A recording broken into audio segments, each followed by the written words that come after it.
살면서 정말 이렇게 우리 심령을 이렇게 변화시키고 격려할 수 있는, 그래서 꿈을 가질 수 없을 때 꿈을 가질 수 있도록, 또 정말 좌절할 수 있을 때 좌절하는 대신에 낭망하는 대신에 힘을 얻을 수 있도록 돕는 좋은 양서 책을 만나는 건 축복이라고 생각합니다. 그러니까 제가 발견한 좋은 책들, 정말 우리의 심령에 도움이 되고 우리 인격에 도움이 되고 또한 우리 영에 도움이 되는, 또 우리 신앙생활에 도움이 되는, 그래서 우리가 세상에서 사는 동안 어려움 만날 때 좌절하지 않고 정말 올바른 결정들을 내릴 수 있도록 돕는, 제가 책을 소개해 드리려고 합니다. 이번에 제가 처음으로 소개할 책은 신앙도서예요. 제목이 그리스도의 마음으로 사탄의 기질을 이기라. 아가페 출판사에서 나온 거고, 지은이는 J.E. 아담스, 그리고 옮긴 분은 김선일 씨예요. 표지를 보면 사람이 그려져 있고요. 이렇게 부제목으로 그리스도인이 악한 일을 당했을 때 극복하는 법, 그리스도인이 누군가에게 악한 일을 당하면 그에게 안갚음을 해도 되나요? 아니면 무조건 가만히 있어야 하나요? 그런 제목들, 좀 흥미로운 제목들이죠. 숨긴 사람들은 믿지 않는 사람들한테 정말 좋은 본이 돼야 되기 때문에 때로는 우리 감정을 거부해야 될 때가 많아요. 쉽지 않죠. 우리도 인간이기 때문에, 우리도 감정이 있기 때문에. 그래서 때로는 좀 막 헷갈릴 때가 있어요. 어떻게 해야 될지. 이 책이 그런 데 있어서 도움을 준다고 이렇게 고민하고 있는데 한번 읽어보겠습니다.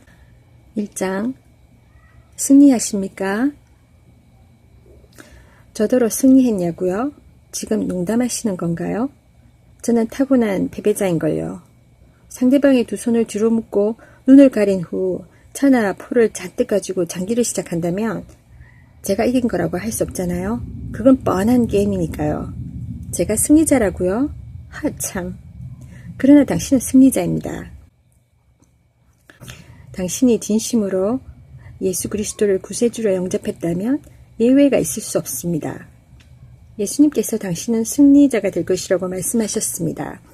또한 승리자가 되어야 한다고 가르치셨으며 승리자가 되라고 명령하십니다.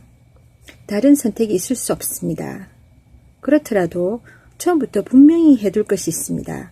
만일 계속해서 당신 자신에게 승리는 불가능하다고 말한다면 당신은 결코 승리자가 될 수 없습니다. 우리가 언어를 사용할 때는 두 가지 목적으로 사용합니다. 다른 사람에게 말하기 위해서 뿐만 아니라 우리 자신에게 말하기 위한 것도 있습니다. 우리는 다른 사람을 설득하는데 항상 성공하지는 못할 것입니다. 그러나 우리 스스로에게 말할 때는 언제나 가장 설득적이지 않습니까? 나는 타고난 패배자야 라는 식의 비기독교적 인 말을 하는 사람들은 우선은 자신에게 그 말이 사실이라고 확인을 시킵니다. 그리고는 그렇게 살아갑니다. 그렇기 때문에 그리스도인들에게 있어서 언어를 함부로 사용하는 것은 죄입니다. 만일 당신이 거듭났다면 당신은 사실 타고난 승리자인 것입니다. 그리스도께서는 그리스도인들을 일컬어 이기는 자, 즉 승리자라고 하셨습니다. 그리고는 이렇게 당부하셨습니다. 이기는 그에게는 내가 내 보좌에 함께 앉게 하여 주기를 내가 이기고 아버지 보좌에 함께 앉은 것과 같이 하리라. 계시록 3장 21절. 정말로 당신은 산 소망이 있게 하시며 썩지 않고 더럽지 않고 쇠하지 아니하는 기업을 있게 하시나니 곧 너희를 위하여 하늘에 간직하신 것. 베드로전서 1장 3절 4절을 위하여 거듭났습니다. 이 구절은 바로 타고난 승리자를 말해주는 것입니다. 그러한 죄악된 진부한 말들은 버리십시오.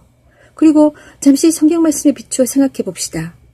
그러면 당신의 생각했던 것보다 훨씬 빨리 아주 다르게 사물을 볼 수 있게 될 것입니다.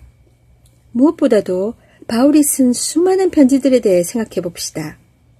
종종 바울은 그의 편지들을 두 개의 주요 부분으로 나누었습니다. 먼저 교리적인 부분이 나오고 다음에는 실천적인 부분이 뒤따릅니다. 예를 들어 에베소서를 보면 처음 3장은 하나님의 영원하시고 주권적인 구원 계획을 다루고 있습니다. 그리고 나머지 3장에서는 그리스도인의 삶을 위한 실천적인 권고를 담고 있습니다. 실제로 그는 이렇게 말하는 것입니다. 이와 같은 위대한 진리들에 근거해서 저는 여러분에게 그리스도인으로서 어떻게 살아야 할지에 대해 말하겠습니다. 그러한 두 부분은 분리된 것이 아닙니다. 그 두 부분은 그러므로에 의해 서로 연결되어 있는 것입니다. 로마서도 마찬가지입니다. 1장부터 11장까지는 인간의 죄, 하나님의 구원, 신자의 성화, 하나님의 언약 공동체로 초대받은 이방인들 등에 관해 다룹니다. 그 다음에 12장에서 바울은 이렇게 시작합니다. 그러므로 형제들아 내가 하나님의 모든 자비하심으로 너희를 권하노니 즉 내가 앞에서 말한 모든 얘기들은 너희를 구원하시는 하나님의 은혜를 힘입어 호소하는 것이다. 너희 몸을 하나님이 기뻐하시는 거룩한 산제사로 드리라. 이는 너희의 드릴 영적 예배니라.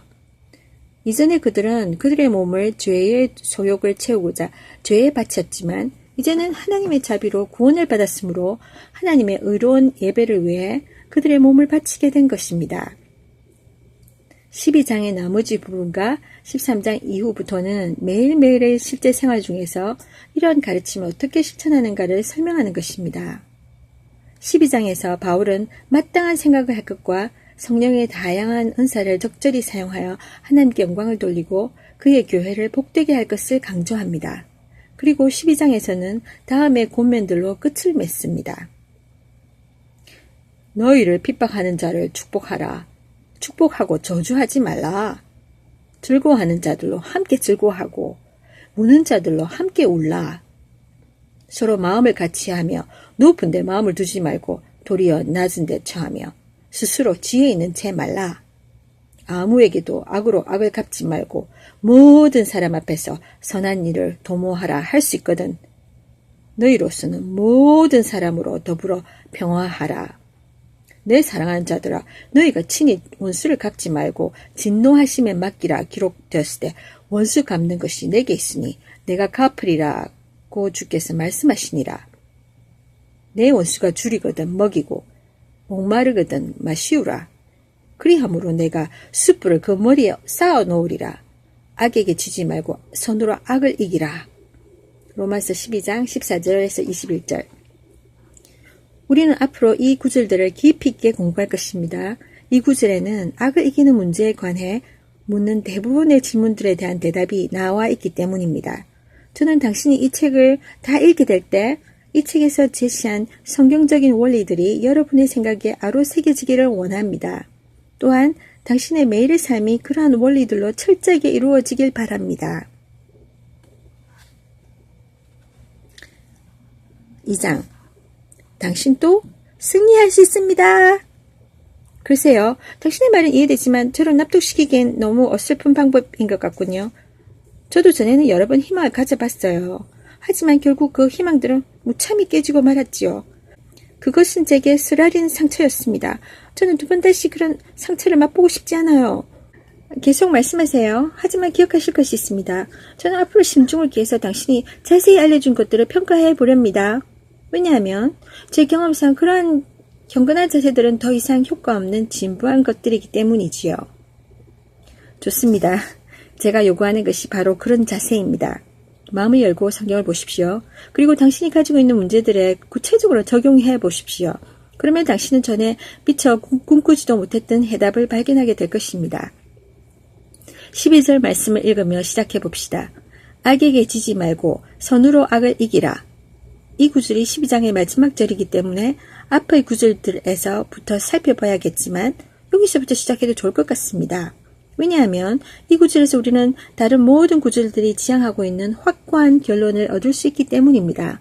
바로 여기에 도전과 희망이 있습니다. 이 구절을 볼 때 우리는 악에 대하여 승리할 수 있는 분명한 가능성이 있음을 알 수 있습니다. 로마서의 이 말씀들을 보십시오. 여기에는 현대의 많은 그리스도인들이 취하는 것과 같은 태도는 전혀 나타나지 않습니다. 이렇게 생각하는 그리스도인들이 많습니다. 내 처지가 기대했던 것보다 더 악화되는 경우에 간신히 살아남기만 하면 다행이겠다. 승리에 대한 생각보다는 이와 같은 자포자기적인 사고방식으로 인해 그리스도인들 중에는 이런 식으로 생각하는 사람들이 많은 것입니다. 내 신용에 흠집이나 나지 않았으면 그런 상황에서 견딜 수 있을까? 그와 같은 태도들은 마태복음 25장에 나오는 세 번째 종이 갖고 있던 사고방식과 비슷합니다. 그 종은 이렇게 말했습니다.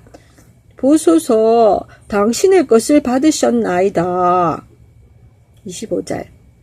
그는 이렇게 생각한 것입니다. 주인님께서 주신 것만으로도 잘 가지고 있으면 다행이지. 그러나 그의 주인은 전혀 다르게 생각한 것입니다. 주인은 그 종을 가리켜 악하고 게으른 종이라고 불렀습니다. 그 종에게 맡겨진 임무는 단지 주어진 것을 보관하라는 것만이 아니었습니다. 그는 이익을 남겨야 했습니다. 하나님께서는 간수만 잘하면 그만이라는 식의 생각은 하지 않으십니다. 그분은 더 나은 향상과 발전이 있기를 원하십니다. 갈등하며 싸워야 할 문제가 생긴다면 그것은 그리스도인인 당신의 삶을 향상시킬 수 있는 기회인 것입니다. 단순히 도전을 주는 것만이 아닙니다. 그렇기 때문에 하나님께서는 당신의 길에 악한 세력의 침투를 허락하시는 것입니다. 그러나 패배주의적인 건성을 가진 그리스도인들은 곧 지쳐버립니다. 그들의 건성은 늘 패배만을 걱정하고 기다립니다. 왜냐하면 그들은 지금 이기지 못하는데 앞으로 이기겠느냐는 식의 사고방식을 가지고 있기 때문입니다. 찾지도 않은 것을 얻으려 하지 마십시오. 악의 늪에 빠져서는 안 됩니다.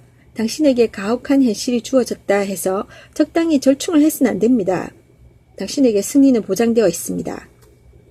전투가 벌어질 때마다 전쟁터에서 패배하고 비틀거리며 퇴각해야 할 대상은 그리스도인이 아니라 악한 세력들이어야 합니다. 악에게 지지 말고 선으로 악을 이기라. 하나님께서는 그렇게 할 수 있도록 계획하시고 능력을 주셨습니다. 그러므로 성경적인 사고방식은 오라 친구여, 우리는 하나님이 주시는 능력으로 원수들을 이길 수 있다네. 그분을 따라가세. 와 같이 되어야 합니다. 자, 이제 어떻게 해야 악을 이길 수 있는지에 관해 얘기해 봅시다. 단지 악을 이기라는 식의 말로는 충분하지 않습니다. 우리는 어떻게 악을 이길 수 있는지를 보여주어야 합니다. 그 방법과 수단에 관해 논하기 전에 우리는 먼저 기초를 다지고 분명한 구상을 가져야 합니다.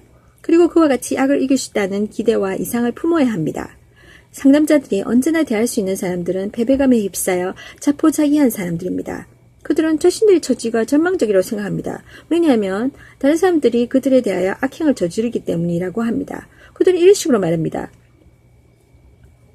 그래서 이런 일이 있었군. 부모도 나를 근심시키고 아내, 남편도 나를 괴롭히며 직장의 상사는 부당하게 대우하는군.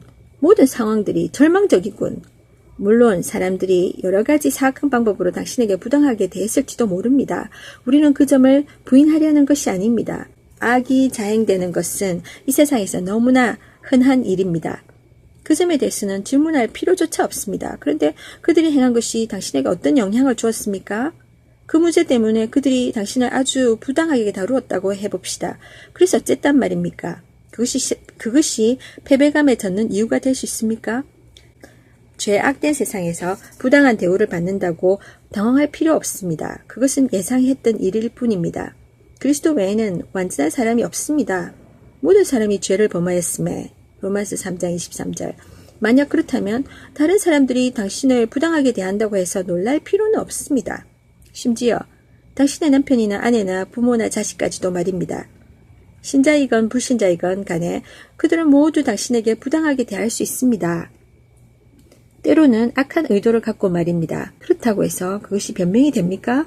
그렇다고 패배감을 안고 주저앉을 수 있겠습니까?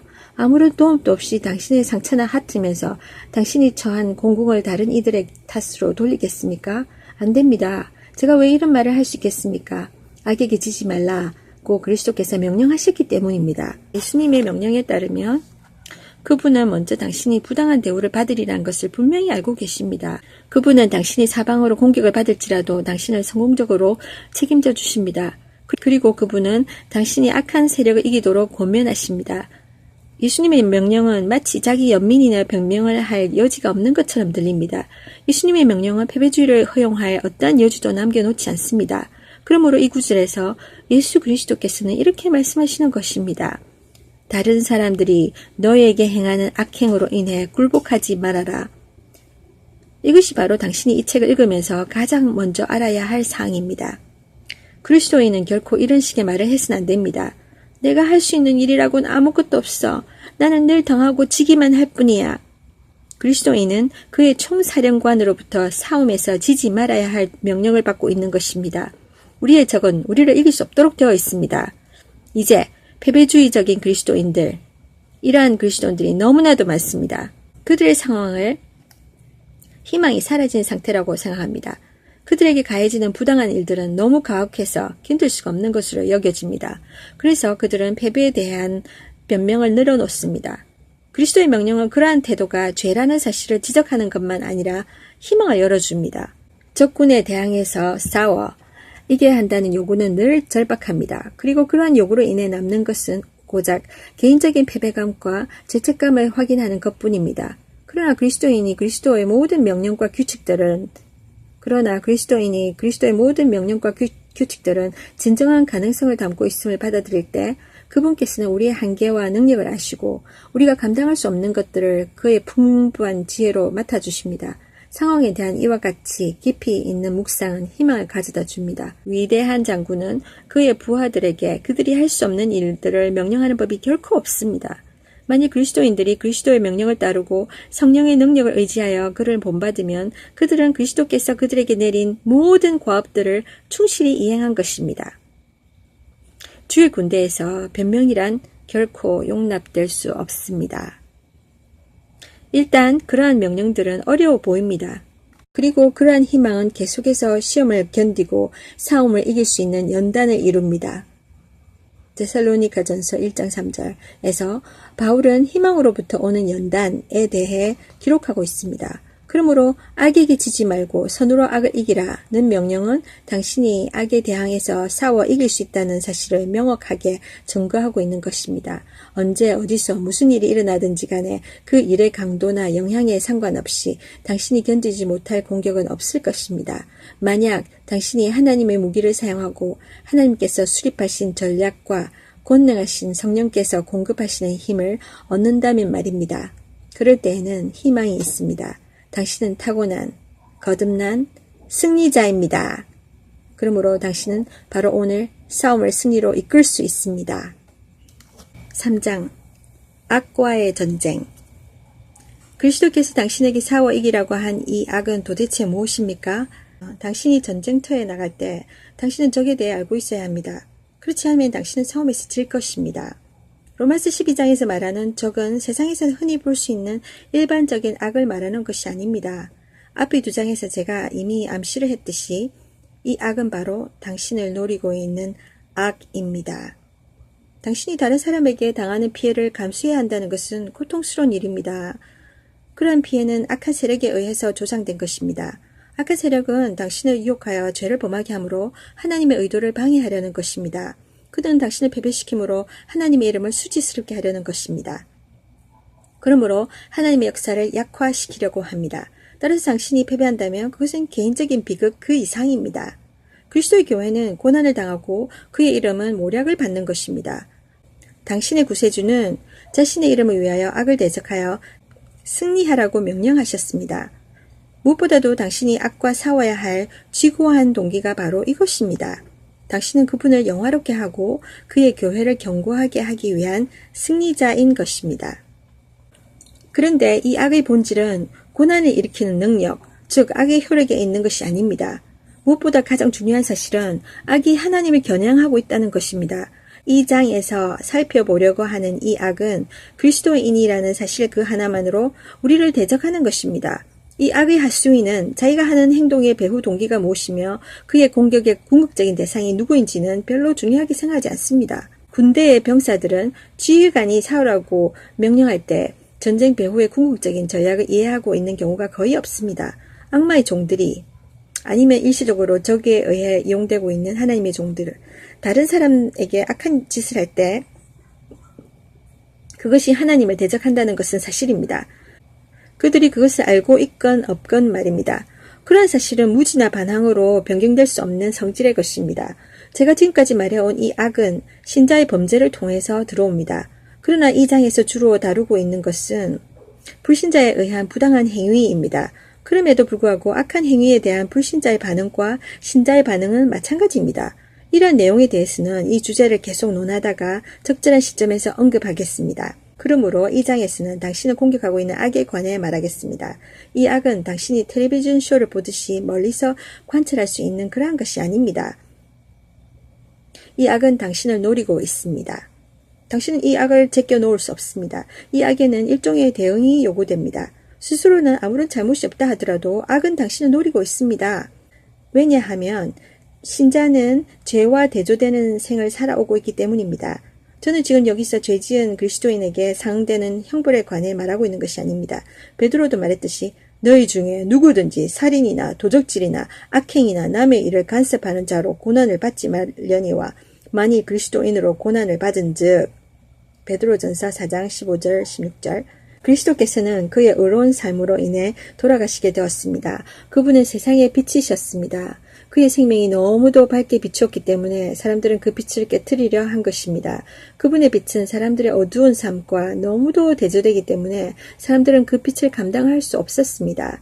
죄와 어둠이 사라지거나 아니면 그 빛이 꺼져야 할 판이었습니다. 그들은 빛을 미워했고 그분에게 오지 않았습니다. 왜냐하면 그분께서는 그들의 악한 행실을 드러내셨기 때문입니다. 그래서 그들은 그 빛을 꺼트리려 했습니다. 요한은 비록 그들이 그 빛을 끄려고 시도했지만 그 빛을 이길 수는 없었다고 전합니다. 오히려 빛이 그들을 이긴 것입니다. 요한복음 1장 5절 빛은 언제나 이깁니다. 어둠은 결코 빛을 몰아낼 수 없습니다. 어둠의 그림자를 사라지게 하는 것은 바로 빛입니다. 태양이 떠오르면 어둠은 그에 맞설 능력이 없게 됩니다. 의의 태양이 떠올랐습니다. 그 광채가 빛나고 어둠은 완전히 가라앉았습니다. 그렇기 때문에 당신은 적을 이길 수 있는 것입니다. 생명의 빛의 능력이 그리스도인인 당신 안에 있습니다. 태양은 당신을 빛이 되게 했습니다. 즉 어둠과의 싸움에서 승리자가 된 것입니다. 당신은 어둠의 세력들로부터 미움을 받게 될 것입니다. 그리고 그들은 당신의 빛을 끄려 할 것입니다. 그러나 당신은 이길 수 있습니다. 아니, 당신은 이겨야 합니다. 당신은 빛입니다. 빛은 어둠을 이깁니다. 어둠은 빛을 이길 수 없습니다. 이 사실을 깊이 간직하십시오. 그리고 승리를 향해 나아가십시오. 명심할 것이 있습니다. 이 악은 부당한 범죄라는 것입니다. 이 악의 1차 목표는 당신이 아니라 바로 그 빛입니다. 저는 당신이 인정받고 싶을 때 다른 사람들이 당신을 인정해주지 않는다고 해서 갖게 되는 자격지심 같은 것을 말하는 것이 아닙니다. 또는 먼저 잘못을 범한 일에 대한 안갚음을 말하는 것도 아닙니다. 당신의 죄악된 생활, 속물근성이나 어리석음을 드러내는 잔꾀에 대한 다른 사람들이 보이는 반응에 관해 말하는 것도 아닙니다. 당신의 삶이 죄로 인해 책망을 받기 때문에 악은 일어나는 것입니다. 그러나 죄인은 그러한 책망을 싫어합니다. 4장, 당신은 전쟁 중에 있습니다. 제가 악과 싸워야 한다고요? 이렇게 물어오는 분도 있을 것입니다. 그렇습니다. 당신은 악과 싸워야 합니다. 하나님께서 정말로 제가 싸우기를 원하시나요? 제가 들으니 당신이 지금까지 군사 용어를 사용했더군요. 그렇다면 정말 틀림없이 자신할 수 있습니까? 제가 알기로 그리스도인들은 다른 편 뺨도 돌려야 할 텐데요. 그 말은 맞서 싸우라는 의미 같지는 않은데요. 도대체 당신이 말하려는 것이 뭡니까? 잠시 한 가지만 생각해 봅시다.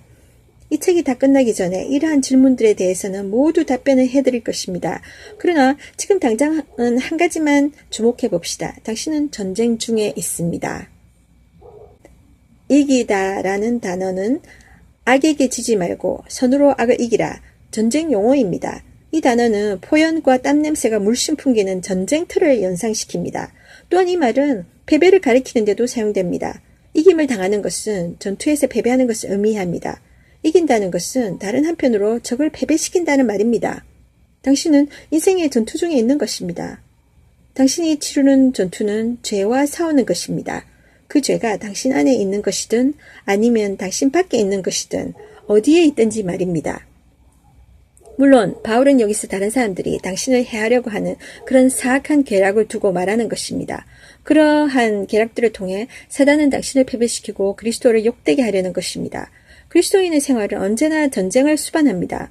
오늘날 전쟁에 대해 생각하고 말하기를 싫어하는 사람들이 있습니다. 그런 태도는 상당히 수긍이 갑니다. 전쟁은 인류의 비극입니다. 병사들은 전쟁의 진짜 상대가 누구인지 아는 경우가 거의 없습니다. 병사는 그가 왜 전투에 나가도록 명령받았는지도 모를 것입니다. 그러나 그리스도인의 전쟁에는 그러한 불확실함이 없습니다. 전쟁의 상대가 바로 앞에 있습니다. 에덴 동산에서 사단은 하나님의 말씀을 공격했습니다. 그는 하나님 말씀에 의문을 던졌습니다. 역사상 첫 번째 질문을 던졌습니다. 하나님이 하라고 말하더냐? 그리고 그 말씀을 변질시켰습니다. 내가 죽지 않으리라. 하나님의 말씀을 공격하는 것은 곧 하나님을 공격하는 것입니다. 그것은 바로 말씀이 육신이 되신 예수 그리스도를 공격하는 것입니다. 반대로 하나님께서는 사단과의 전쟁을 선포하셨습니다. 내가 너로 여자와 원수가 되게 하고 너의 후손, 곧 사단의 추종자들, 또 여자의 후손과 원수가 되게 하리니 그러므로 후손들 사이에 전쟁이 일어난 것입니다. 이와 같이 서로 적대되는 양진영 사이의 전쟁은 인류사를 통해 계속 벌어졌습니다. 그리고 오늘날에도 계속되고 있습니다. 좋든 싫든 간에 당신은 전쟁 와중에 있습니다. 모든 남자나 여자나 아이들은 이쪽 아니면 저쪽으로 갈라져 있는 것입니다. 그들은 그리스도를 대신해 싸우거나 아니면 패역한 후손들로서 뱀을 대신해 싸우는 것입니다. 이거야말로 전쟁 중에서도 가장 비참한 가족 간의 반목인 것입니다. 사람들은 그들의 아비인 마귀 편에 서거나 아니면 하나님의 가족의 일원이 되는 것입니다. 사람들은 그들의 아비인 마귀 편에 서거나 아니면 하나님의 가족의 일원이 되는 것입니다. 만약 사람들이 하나님의 사업을 위해 적극적으로 모이지 않는다면 그들은 그 사업에 반대하며 흩어지게 되는 것입니다. 그들은 그들도 모르는 사이에 모이거나 와해되거나 흩어지게 되는 것입니다. 사람이 자신의 죄를 깨닫고 자신이 하나님과 원수였음을 알게 되면 그는 회개하고 자신의 무기를 놓고 믿음으로 항복합니다. 그러면 그는 하나님의 자녀가 되고 주의 군사로 편입이 됩니다. 그는 마귀와의 관계를 끊고 마귀의 사업을 성토하며 그의 군대에서 떠납니다. 그렇기 때문에 마귀는 특별히 그를 미워합니다. 마귀는 자기의 병사들도 좋아하지 않습니다. 그건 사실입니다. 그러나 마귀는 자기를 배신하고 반대로 적이 되어 싸우는 탈영자들을 더욱 미워합니다. 그러므로 확실한 것이 있습니다. 당신이 그리스도인이 되면 악한 자의 분노를 일으킨다는 것입니다. 그는 당신을 적대해서 무기력하게 만들 수 있는 것이라면 무엇이든지 다 하려 할 것입니다. 이제 당신은 적이 누구인지 분명히 파악하지 못하고는 성공적인 전투를 벌일 수가 없습니다. 왜냐하면 정말로 전쟁 중에 있기 때문입니다. 자신들이 하나님이 대신한 우주적인 전투에 참여하고 있음을 모르거나 망각하고 있는 그리스도인들은 성공적인 전투를 수행할 수 없습니다. 그리스도인의 생활은 전투입니다. 매일매일 당신은 전쟁에 참여하고 있는 것입니다. 아침 잠자리에서 일어날 때마다 이 사실을 명심하십시오. 당신이 그러한 사실을 명심하고 있느냐 있지 않느냐 하는 것은 그날에 벌어지는 전투에 엄청난 영향을 미치고 있습니다. 당신이 항상 전방에 있지 않을 때는 전쟁에 대해 잊어버리기가 쉽습니다. 그러나 어떤 경우에 가장 치열한 전투는 후방에서 일어납니다. 반드시 기관총 소리를 들을 수 있고 포신이 장렬하는 전쟁터에 있어야 하는 것은 아닙니다. 전방에서 정면 대결을 하지 않는 그리스도인들은 쉽게 잊어버릴 수 있습니다. 그러나 적군이 거둘 수 있는 가장 위대한 승리 중의 하나는 바로 나태함으로 인해 일어납니다.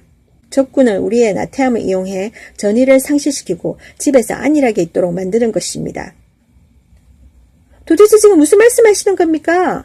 저는 지금까지 대포 소리 한번 들어본 적도 없고 적군의 스파이 활동 따위도 본 적이 없어요. 그런 진부하긴 이야기는 그만두지 그래요? 만약 그렇게 생각하신다면 그리스도인 당신에게 저는 경고만을 주겠습니다. 아니, 더욱 준엄한 경고를 하겠습니다. 당신은 지금 당신 자신만을 위험에 처하게 한 것이 아니라 그리스도의 모든 대의를 위험에 빠뜨리는 것입니다. 정신 차리십시오. 당신이 얼마나 위험한지 당신은 모르고 있습니다. 로마서 12장 21절을 다시 한번 읽어보십시오. 전쟁에서 악에게 지지 말고 선으로 악을 이기라. 당신은 좋든 싫든 간에 전쟁 중에 있습니다. 그리고 당신은 이쪽 저쪽에서 공격을 받게 될 것입니다. 만일 당신이 준비하지 않고 방비를 게을리한다면 적으로부터 공격을 받을 때 더 이상 견디기 힘들 것입니다. 어떤 면에서는 대대적인 정면 공격이 더 막기 쉬울 것입니다. 당신이 지나가는 나무 사이마다 저격수들이, 특히 어제까지만 해도 당신의 동료였던 그들이 있다고 하면 경각심을 갖기가 더 쉬울 것입니다. 그러나 적의 진로에 대해 경계를 해야 할 가장 중요한 경우는 상황이 별로 긴박한 위험에 처하지 않은 듯 할 때입니다. 당신이 패한다 할지라도 실제적인 위험이 다가올 때 사력을 다해 싸운다면 당신이 패한다 하더라도 그리스도의 대의에 별다른 피해는 없을 것입니다. 그러므로 당신에게는 사령관이 내린 전투 명령이 떨어져 있습니다. 악에게 지지 말고 선으로 악을 이기라. 당신이 전쟁 중에 있다는 사실을 인정하십시오. 그리고 사령관의 명령을 주의 깊게 살펴보십시오. 그 명령들 안에 당신이 잘 싸울 수 있도록 할 충분한 것들이 있습니다. 5장 우리를 위한 전투 명령. 당신의 전투 명령은 이렇습니다. 지지 말고 이겨라. 그러나 우리는 오늘날 매우 많은 그리스도인들이 패배하는 것을 봅니다. 불신자인 남편을 둔 한 그리스도인 여인이 규칙적으로 예배에 참석하였습니다. 사람들이 김 지사님 요즘 어떠세요? 라고 물을 때마다 그녀는 다 괜찮은 것 같아요. 하지만 당신도 알다시피 구원받지 못한 남편과 함께 산다는 것이 얼마나 힘듭니까? 기도회에서 그녀는 저와 제 남편을 위해서 꼭 좀 기도해 주세요. 여러분도 알다시피 구원받지 못한 남편과 사는 것은 너무 힘들어요. 그리고 시간이 흘렀습니다. 그녀는 자신의 인생을 구원받지 못한 남편의 아내라는 사실에서 맴돌고 있는 것입니다. 이것이야말로 패배한 인생입니다. 승리의 인생이 아닙니다. 결과적으로 남편이 구원을 받자 그녀는 굉장히 화가 났습니다. 자신의 생활 리듬이 흐트러지고 어떻게 해야 할지를 몰랐습니다. 그녀는 어떻게 승리의 삶을 사는지조차 몰랐던 것입니다. 그녀가 알고 있던 것은 패배뿐이었습니다. 이 여인과 같은 사람들이 많이 있습니다. 그들은 자신들의 인생을 패배주의에서 맴돌고 있습니다. 결국 이곳은 죄악된 세상이지 라고 그들은 자조합니다. 그러나 성경은 악과의 전쟁에서 개인적으로 승리하라고 명령하십니다. 그리고 그러한 승리는 가능합니다. 이러한 전투 명령들은 개선 행진의 명령인 것입니다. 전투 명령에는 이렇게 나와 있습니다. 앞으로 진격하라. 그 명령들은 공격적인 행동을 담고 있습니다. 그것들은 승리의 근성을 심어주고 있습니다. 그리스도인에게 있어서 패배자가 된다는 것은 죄입니다.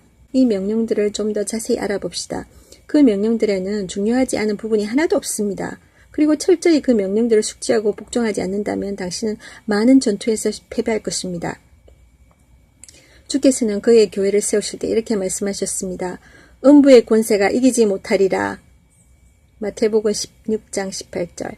그리스도인은 매일 적군의 수뇌부를 긴장시켜야 합니다. 다니엘서 7장에서 그리스도의 제국에 관해 하나님께서는 이전에 그 어느 누구도 이루지 못한 것이라고 묘사하십니다. 대신에 한 개의 돌과 같았던 것이 점점 자라서 온 세상을 덮는 거대한 산이 될 것이라고 하십니다. 그리스도께서도 말씀하셨습니다. 하늘과 땅의 모든 권세를 내게 주셨으니 그러므로 너희는 가서 모든 족속으로 제자를 삼아. 마태복음 28장 18절 19절. 교회는 악한 자의 영역 곳곳에 침입하여 사람들을 그리스도 앞에 데려가고 적의 군사들을 십자가의 군사로 변화시켜야 합니다. 모든 종족과 혈통과 언어와 국가들로부터 많은 사람들이 예수 그리스도를 섬기며 그를 위해 싸울 수 있도록 해야 합니다. 교회는 할 일을 위해 부름받은 것입니다. 교회는 적군을 승승장구 무찌를 수 있는 세계 제국을 세우기 위해 부름받은 것입니다. 당신은 그분의 제국 군대의 일원입니다. 당신의 임무는 전투에서 적군을 무찌르는 것입니다. 싸움의 주도권은 당신이 쥐고 있습니다. 악한 자의 손에서 싸움의 주도권을 가로채어 그를 패주시킬 수 있습니다. 그리스도께서 오셨을 때 자비를 호소한 것은 마귀였습니다. 우리가 부르는 찬송가에 믿는 사람들은 군병 같으니 라는 가사가 있습니다. 이 찬송은 바로 그러한 정신을 잘 반영한 것입니다. 앞에 계신 주를 따라갑시다. 그리스도께서 십자가 위에서 이를 다 이루시고 마귀를 멸하시기 때문에 당신은 실패할 수 없습니다. 당신에게 무슨 문제가 있는지는 중요하지 않습니다. 그 문제로 인해 그리스도의 십자가가 무력하게 되는 일은 없습니다. 그리스도의 군사들은 이길 수 있습니다. 진실로 이길 것입니다. 만일 그들이 그분의 전진 명령을 따르기만 한다면 말입니다. 당신은 전쟁 중에 있습니다. 악은 결코 이길 수 없습니다. 이것이 바로 당신의 전투 명령입니다. 하지만 더 확실한 믿음을 주기 위해 그 성경 구절 후반부를 좀 더 살펴봅시다. 너는 악을 반드시 이겨야 한다. 지지 않는다는 것과 이긴다는 것과는 별개의 문제입니다. 당신은 악과 타협해서는 안 됩니다. 평화라는 미명하에 여러 가지 사항들이 타협되는 식의 휴전이 있어서는 안 됩니다. 38선과 같이 경계선을 끊고 그 안쪽에 안주해서는 안 됩니다. 만약 그렇게 된다면 다음에 두 가지 사실을 명심하십시오. 첫째, 적이 휴전 협정을 파기시킬 것입니다. 둘째, 주님께서는 당신으로 인해 실망하실 것입니다. 그분은 당신에게 그 싸움에서 이기라고 명령하셨습니다. 적을 이기라고 하셨습니다. 싸움을 멈추라고 하지 않으셨습니다. 그분의 전투 명령에는 무리한 휴전 서명을 하라는 지시 따위는 없습니다. 완전한 승리를 이루지 아니하고 그분은 결코 쉬지 않으실 것입니다. 그러나 그리스도인들은 계속해서 사단과의 전투를 멈추려 하고 있습니다. 그렇게 할 수도 없을 뿐더러 그렇게 해서도 안 됩니다. 주님의 명령에 타협이란 없습니다. 그분의 명령은 모두가 실행되어야 합니다. 죄와의 타협은 있을 수 없습니다. 당신의 생활 속에 저지르는 개인적인 죄에 있어서나 잘못된 교리와 타협하려는 죄에 있었으나 또한 하나님의 진리를 이교도의 철학이나 체계와 혼합시키려는 죄에 있어서나 이 명령은 진리입니다. 어느 곳에서나 하나님께서는 승리를 요구하십니다. 타협이 아닙니다. 당신은 이겨야 됩니다. 순응주의자가 되었으나 안 됩니다. 당신은 정말로 생활 중에 악을 이기십니까? 당신은 악을 이기고 전진할 수 있겠습니까? 상담을 요청하는 사람들을 보면 그에 늘 악에게 승리의 자리를 양보해 오고 있었습니다. 목회자들과 결코 상담하지 않는 사람들 중에도 많은 수가 이와 같은 처지에 해당됩니다. 당신도 그들 중 한 사람입니까? 그것은 아마도 타협하는 데 당신이 너무 익숙해 있기 때문일 것입니다. 하나님의 세상에서는 모든 고양이가 다 회색이 아닙니다. 왜냐하면 당신은 어두운 데서 불러내어져 빛으로 나왔기 때문입니다. 그리스도께서는 당신을 어둠으로부터 그의 찬란한 왕국으로 옮기셨습니다. 우리는 인생을 해석해 줄 절대적인 가치 기준을 갖지 못한 비그리스도인들이 왜 상대주의로 향하여 할 수만 있다면 타협하고 안주하려 하는지 이해할 수 있습니다. 밤에는 모든 고양이가 회색으로 보입니다. 그러나 그리스도인들에게는 하나님의 말씀 안에서 환히 빛나는 빛 대신 그리스도가 있습니다. 그리스도인에게는 그리스도의 확실한 긍정이 있습니다. 그리스도인은 인생에 관한 전부를 알고 자신이 해야 할 일을 아는 사람입니다. 그는 결코 틀림이 없는 전투 명령을 갖고 있습니다. 그런 얘기들은 듣기 좋고 멋있군요. 그러나 당신이 말하는 것처럼 쉽지는 않답니다. 저도 노력해봤어요. 그러나 실패했지요. 제 경우에는 지금까지 당신으로부터 아주 구체적인 지침을 듣지 못했거든요. 당신은 계속해서 책망과 고민을 하시렵니까? 아니면 저에게 명확하고 유익한 방향 제시라도 해주시겠습니까? 그렇게 하기 전까지는 당신에게는 저를 이처럼 고무시킬 권리가 없습니다. 베드로전서 3장은 그리스도인 아내에게 비록 그녀의 남편이 하나님의 말씀을 따르지 않더라도 순종의 행실을 통해 그녀의 남편을 이기라고 명령합니다. 그리스도인 남편에게도 마찬가지로 적용됩니다. 그들 역시 당연히 그리스도를 닮은 희생적인 사랑의 지도력을 발휘함으로써 조급해하지 마십시오. 모든 것에는 때가 있는 법입니다. 제가 약속하건대 구체적인 방향 제시 없이 당신을 내버려 두는 일은 하지 않을 것입니다. 사실 제가 제시하는 것들이 너무 구체적이라서 당신은 곧 불평하게 될지도 모릅니다. 그러나 모든 일에는 때가 있습니다. 그에 믿지 않는 아내를 이겨야 합니다. 베드로전서 3장을 보면 패배주의 같은 것은 안 나타납니다. 베드로는 그리스도인이 주도권을 쥐고 악을 이길 것을 말합니다. 저는 먼저 현장을 보여주려고 했던 것입니다. 만일 구원받지 못한 당신의 아내나 남편이 승승장구하고 당신은 패배하는 배우자라면 그것은 당신의 잘못입니다. 만일 당신이 계속해서 화가 나고 안타까워진다고 해서 그 책임을 당신의 배우자에게 돌리지 마십시오. 비록 당신의 배우자가 당신이 실패하는 계기를 제공했다 하더라도 그것은 당신의 실패입니다. 당신이 전투 명령에 유효하지 못함으로써 당신의 배우자가 승리하게 만든 것입니다. 당신은 적의 문 앞에까지 이르도록 전투를 밀고 나가야 합니다. 당신은 맹렬히 공격해서 적을 대패시켜야 하는 것입니다. 6장 호전적인 기독교. 저는 지금까지 당신의 말을 동의합니다. 하지만 지금 하는 당신의 말은 의아하군요. 그리스도인은 호전적으로 명렬히 공격해서 다른 이들을 패배시켜야 한다니 그게 무슨 말입니까? 제게는 그 말이 기독교적으로 들리지 않는군요. 제 생각에 그리스도인은 다른 쪽 뺨도 돌려야 하는 것이라고 보는데요. 성경이 다른 쪽 뺨도 돌리라고 말할 때는 호전성을 금하는 의미가 아닙니다. 많은 경우에 있어서 다른 쪽 뺨을 돌리는 것은 우리가 취할 수 있는 가장 호전적인 행동입니다. 바울은 그러한 행동이 상대방의 머리 위에 숯불을 올려놓는 것과 같다고 말합니다. 그러나 다시 한번 그 말씀을 살펴봅시다. 다른 쪽 뺨도 돌려대라는 구절에 대한 잘못된 해석은 그러한 행동을 패배주의나 자기학대, 평화주의, 비호전성 등과 같이 동일하게 보는 것입니다. 내가 할 수 있는 일이라고는 여기 앉아 당신의 흙투성이 구두를 닦아주는 것이다. 이러한 잘못된 해석들은 진리에 대한 비기독교적인 증거임이 밝혀져야 합니다. 성경 어느 곳에서나 그리스도인은 악에 대하여 호전적으로 싸워 이기라고 가르치고 있습니다. 그리스도인은 주께 사신 것보다 악에 대해 더 수동적인 태도를 취해서는 안 됩니다. 그분이 이 세상에 오신 것은 포로된 자들을 다시 데려가기 위함입니다. 그분은 악한 세력의 역사를 막고 무력화하고자 오셨습니다. 히브리서 2장 14절. 그분은 정사와 권세를 벗어버려 밝히 드러내시고 십자가로 승리하셨습니다. 골로새서 2장 15절. 십자가는 결코 수동적인 의미가 아닙니다. 그분은 자신의 생명을 내놓으셨습니다. 생명이 그에게서 벗어난 것이 아닙니다. 십자가는 능동적입니다. 그분은 그의 백성의 죄를 위해 자신을 희생제물로 바치셨습니다. 그래서 그의 백성들을 죄와 마귀의 속박에서 해방시키셨습니다. 그런데 왜 그들은 기꺼이 이러한 족쇄들을 또다시 차려고 합니까? 그리스도인은 힌두교인이 아닙니다. 그리스도인은 비폭력이나 비호전성을 따르지 않습니다.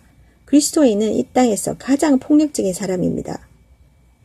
그리스도인은 적을 섬멸하라는 명령을 받았습니다.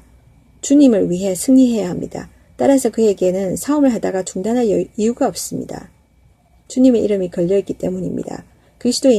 그리스도인들이여, 그리스도로부터 내려오는 전진의 명령에 귀 기울이십시오. 당신은 이길 것입니다. 당신은 적에게 위험한 존재입니다.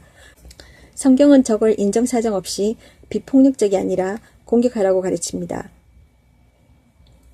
적은 산산조각 인하게 패할 것입니다. 완전히 파괴되고 허물어질 것입니다. 적의 진지는 흔적도 없게 될 것입니다. 적의 세력과 자리는 파괴될 것입니다. 그리스도인의 자세는 가장 폭력적이며 가장 호전적입니다. 아시겠습니까? 바울은 그리스도인들이 적의 영토를 침범하여 요새들을 파괴해야 한다고 말합니다. 고린도후서 10장 4절. 모든 이론을 파하며 하나님 아는 것을 대적하여 높아진 것을 다 파하고 모든 생각을 사로잡아 그리스도에게 복종케 하니 모든 방어가 다 허물어질 것입니다. 아무것도 막을 수 없습니다. 사람들은 종종 1세기 교회가 어떻게 그와 같이 빈약한 자원과 짧은 시간 안에 그렇게 많은 업적을 이루었는지 묻습니다. 그 질문에 대해 한 가지 답변을 드리자면 당시의 교회가 본질적으로 주를 위하여 적을 무찌르는 승전의 군대라는 특징을 가지고 있었다는 것입니다. 그 당시의 그리스도인들은 그 왕 중의 왕의 군대는 그분의 입에서 나오는 말씀으로 적군을 패배시켰습니다. 계시록 19장 15절. 입으로 강력하게 선포되고 삶에서 증명된 그분의 말씀은 가장 호전적이고 오늘날 지구상에서 가장 폭력적인 힘이 됩니다. 바울은 자신이 이러한 전투의 와중에 있음을 알았습니다. 그는 자신에 대해 양손에 의의 무기를 들고 싸우는 하나님의 종으로 기록합니다. 그것은 싸움을 묘사합니다. 수동성이 아닙니다. 빛은 어둠보다 더욱 호전적입니다. 어둠은 수동적입니다. 빛은 능동적입니다. 그리스도인인 당신은 빛의 사람입니다. 가장 호전적이며 지금껏 세상에서 가장 강력한 군사력을 가진 바로 그 빛의 사람입니다.